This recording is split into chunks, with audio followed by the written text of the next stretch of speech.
तेनालीराम आणि लोभी ब्राह्मण.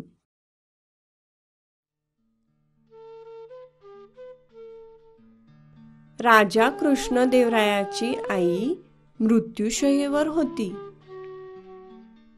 तिची अंतिम इच्छा ब्राह्मणांना आंबे देण्याची होती, पण आंब्याचे दिवस संपल्यामुळे राजाला काही आंबे मिळेनात.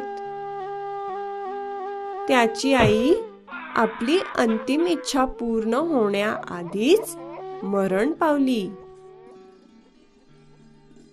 राजाला फार दुःख झालं आणि त्यामुळे तो अस्वस्थ झाला. त्यानं ब्राह्मणाचा सल्ला घेण्याचं ठरवलं. हा ब्राह्मण फार लोभी होता. पैसे कमविण्यासाठी या संधीचा फायदा घेण्याचं त्यानं ठरवलं. तो गंभीरतेनं म्हणाला, महाराज, आपण ब्राह्मणांना सोन्याचे आंबे करून दिल्याशिवाय आपल्या आईसाहेबांच्या आत्म्याला शांती मिळणार नाही. राजा कृष्णदेवराय हा धार्मिक वृत्तीचा होता, म्हणून त्यानं ब्राह्मणाच्या सांगण्यावर विश्वास ठेवला. दुसऱ्या बहुमोल भेटींबरोबर त्यानं सोन्याचे आंबे बनवून घेऊन तेही ब्राह्मणांना दान केले. ब्राह्मण अगदी खुश झाले आणि त्यांनी राजाची स्तुती केली की आता त्यांच्या आईसाहेबांचा आत्मा स्वर्गात अगदी शांतीने राहील.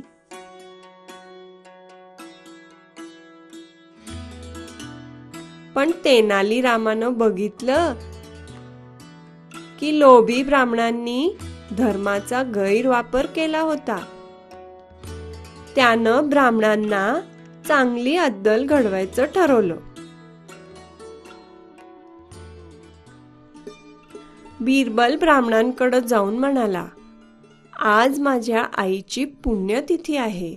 तुम्ही माझ्या घरी येऊन त्यासाठी लागणारी विधी कराल का? तेनालीकडून आणखीन पैसे कमविण्याच्या आशेत ते तयार झाले. तेनालीच्या घरी येऊन ते वाट बघू लागले. तेनाली आगीत लोखंडी सळ्या तापून सारखं त्यावर फिरवत होता. ब्राह्मण वाट पाहून शेवटी कंटाळले. त्यांनी तेनालीला विचारलं, तू आम्हाला येथे विधी करण्यासाठी बोलवलंस आणि तू तर त्याची तयारीच केलेली नाहीस. तेनालीनं उत्तर दिलं, अहो, पण ह्या सळ्या त्या विधीसाठीच तर आहेत. हे ऐकून ब्राह्मण अगदी गोंधळले. तेनाली त्यांना समजावून सांगू लागला, माझ्या आईला सांधेदुखीचा आजार होता बरं का. मृत्यू होण्यापूर्वी तिच्या वेदना कमी व्हाव्यात म्हणून तिनं मला एक तापवलेली लोखंडी सळई मागितली. पण दुःखाची गोष्ट ही आहे की तिची ही अंतिम इच्छा पूर्ण होण्याआधीच ती मरण पावली.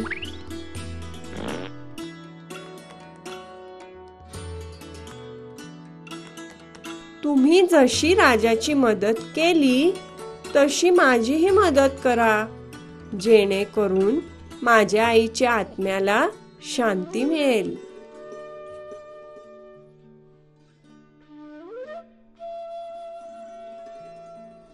ह्या सळ्या तापल्या की त्या मी तुमच्या शरीरावर ठेवेन.